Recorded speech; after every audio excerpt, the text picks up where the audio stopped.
Subscribe कीजिए हमारे channel को और बेल आइकॉन को दबाइए हमारी लेटेस्ट वीडियो सबसे पहले देखने के लिए। सबसे पहले तो आप सबका बहुत बहुत धन्यवाद। आजकल रोज़ हम रिक्वेस्ट कर रहे हैं कि आप लोगों के ज़रिए जो हम अपनी सोच बनाते हैं, आम आदमी पार्टी किस तरीके से उत्तराखंड में जो सरकार चल रही है, उत्तराखंड में जो काम चल रहे हैं, उनको किस तरीके से देखती है। तो मैं आज आपसे शेयर करना चाह रहा था, एक जब कुंभ मेला हुआ तो कुंभ मेले में कई जो सरकार की तरफ से जो कमियां रही हैं, उनमें एक कमी हाईलाइट हुई थी, जिसमें हुआ था कि वहाँ पे तो कोरोना के जो वो टेस्ट ही नहीं हुए, और जो टेस्ट करने के लिए एक कंपनी लगाई गई थी, वो कंपनी फर्जी निकली। जब वो कंपनी पकड़ी गई, और वो पकड़ी भी कैसे गई कि एक कोई आदमी, उसके पास में मैसेज आया कि आपके RT-PCR में जो टेस्ट आया है उसकी रिपोर्ट फलानी है। तब उसने चेक करना शुरू करा, उसने RTI लगानी शुरू करी, और तब हाईलाइट हुआ एक बहुत बड़ा स्कैम। जैसे आउटसोर्सिंग जब करी जाती है, एक कंपनी को आउटसोर्स करा गया था कि आप टेस्ट लोगे। अब जब टेस्ट करे गए तो कुंभ को छोड़ करके बाकी बहुत जगहों के लोगों के नाम उस डेटा में आए जो कि अफेक्टेड ही नहीं थे, जो कि यहाँ पे हरिद्वार में कुंभ में नहीं आए थे।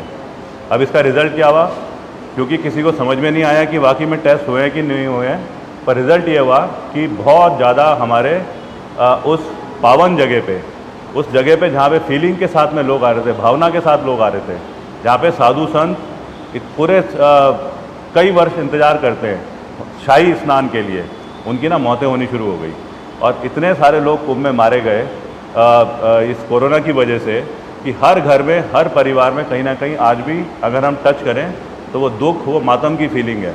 और वो कुंभ का जो मेला था, जो कि हमें अच्छी भावना देता है, उसकी वजह से पूरे उत्तराखंड में ये कोरोना फैला, और पूरे उत्तराखंड में बहुत बुरी तरह से ऐसी स्थिति आ गई कि हॉस्पिटल में भी इतनी जगह नहीं थी, ना कहीं ऑक्सीजन की रिक्वायरमेंट जो पूरी होती है वो पूरी हो पाई, और ना कहीं पे जो अच्छे मोटिवेटेड डॉक्टर और मेडिकल अथॉरिटीज़ होते हैं वो ना फंक्शन नहीं कर पाए।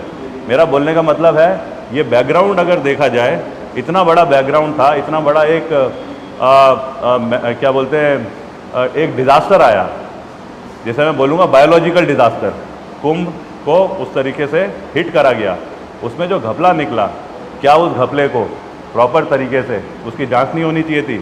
जांच हुई उस घपले की, और जांच का परिणाम इस बात से साफ होता है कि 2 हेल्थ डिपार्टमेंट के अधिकारी, उनको उसमें ब्लेम करके और इस केस को ना पूरा का पूरा क्लोज कर देने की कार्रवाई चल रही है। अगर इतना बड़ा घोटाला हुआ, अगर हमने कुंभ के ये जो कोरोना ने जो कुंभ में हिट करा था, उसकी वजह से पूरी 4 धाम यात्रा रोक रखी है कि कहीं दोबारा ना हो जाए इतना बड़ा डिज़ास्टर, तो हमें तो अपने मैकेनिज़्म को, अपने तरीके को ठीक करने की ज़रूरत थी। और ठीक करने में सबसे पहले था कि किस प्रकार से ये जो जांच हुई है कि उस कंपनी ने इतना बड़ा फ्रॉड करा सबके सामने, और उस फ्रॉड के बाद में कुल 2 डॉक्टर्स, हेल्थ डिपार्टमेंट के अधिकारी, उनको सामने ला करके और केस क्लोज करा जा रहा है। हम ये समझते हैं इसकी तो हाईएस्ट लेवल पे इंक्वायरी होनी चाहिए। इंक्वायरी का मतलब ये नहीं होता कि हम बोल रहे हैं कि कौन आदमी है, कौन जेल जाएगा। अगर हम अपने सिस्टम को ही ठीक नहीं करेंगे, जब इतनी मौतें हो चुकी हैं, तो उसके बाद बाकी बचा क्या रह जाएगा। CBI की इंक्वायरी एक टाइम फैक्टर को देखते हुए, क्योंकि हमें ये नहीं पता अगले बार वाकई में कोरोना किस तरीके से दोबारा हमें हिट कर सकता है।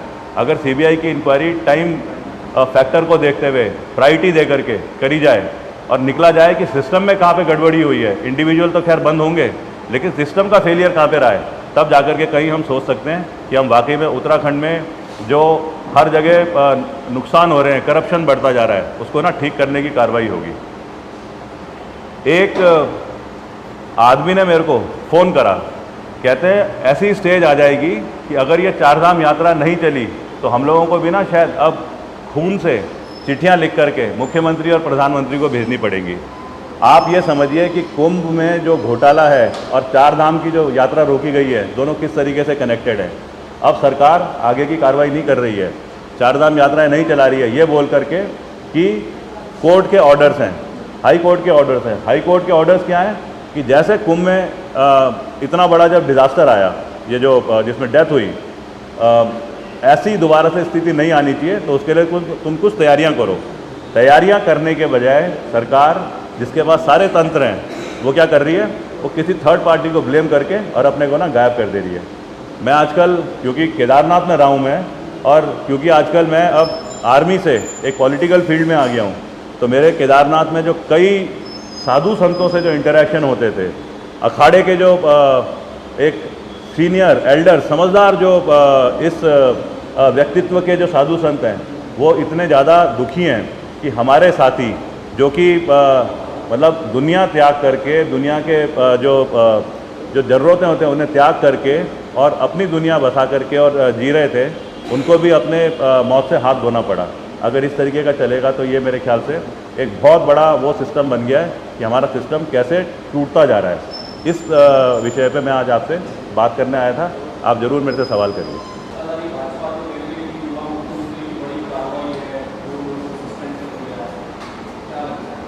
देखो, 2 लोगों को सस्पेंड किनको करा है? पहले तो क्योंकि मैं भी समझदार आदमी हूँ, आप सब भी जानते हैं, आप सब भी डील करते रहते हैं। कोई भी कुंभ मेला हो रहा है तो कहीं ना कहीं तो एक पहले तो बनता है एक ऑर्गेनाइजेशन जो कुंभ को हैंडल करेगी, जिसमें मेले में अलग अलग चीज़ें होंगी। मेले में एडमिनिस्ट्रेशन होगा, मेले में लॉ एंड ऑर्डर होगा, मेले में हाइजीनिक एंड सैनिटेशन कंडीशन को यकीन करा जाएगा, मेले में रहने की व्यवस्थाएँ होंगी, टॉयलेट की व्यवस्थाएँ होंगी, रास्ते में गाइडेंस सिस्टम होगा कि कैसे किस तरतीब से आप लोग जाओगे, किस तरीके से मूव करोगे। इतने बड़े सेटअप में जब सरकार यकीन करती है कि हमने सब ठीक कर दिया है, ठीक बना दिया ये सेटअप, और उसके बाद में डेथ होती हैं, तो मेरे ख्याल से सबसे बड़ा तो ये एक फ्लॉ है। और इस फ्लॉ में खाली क्या लगता है कि खाली वो 2 अधिकारी शामिल होंगे, या क्या ये लगता है कि वो एक आदमी जो कहीं RT-PCR का टेस्ट लेता है एक वो छोटे से लेवल पे वो शामिल होगा? किस सरकार के किस अधिकारी ने किस लेवल पे ये जो कॉन्ट्रैक्ट था जिसमें आउटसोर्स करा गया कंपनी को वो दिया? वो कॉन्ट्रैक्ट किसके बेसिस पे हुआ? किसने बोला था वो करने के लिए? कैसे वो जो कंपनी जो आई थी उस कंपनी का बैकग्राउंड क्या था? तो इसमें तो ना बहुत सारे लोग इन्वॉल्व हैं। ये हमको भी पता है कि ये कई जगह ऐसी बातें भी हो रही हैं कि मेजर जो जिनका रोल था वो तो बिल्कुल ही गायब है। आप देखिए, ये जो जब तीरथ सिंह रावत जी से पूछा गया तो तीरथ सिंह रावत जी ने बोला ये कॉन्ट्रैक्ट मेरे टाइम पे नहीं हुआ था। उन्होंने कहा मेरे से पहले हुआ था ये कॉन्ट्रैक्ट। त्रिवेंद्र सिंह रावत जी से पूछा गया जो उनसे पहले थे, तो वो कहते हैं कि इसकी तो जांच कर लो और चेक करवा लो। तो मतलब अगर इतने बड़े इशू के बाद में अगर ऐसी वाली बातें हो रही हैं, वो भी हाईएस्ट जो पॉलिटिकल हमारे इलेक्टेड लोग हैं, मुख्यमंत्री हैं, तो फिर आगे कैसे होगा? क्योंकि यहाँ लोगों के साथ इमोशनल अटैचमेंट है, डेथ हो रखी है, तो ये इंक्वायरी तो हाईएस्ट लेवल पे जाकर के और सबके सामने क्लियर होकर के आनी चाहिए। सर, आपको क्या लग रहा है कि बड़े-बड़े लोगों को अभी तक बचाया जा रहा है इस कार्य में?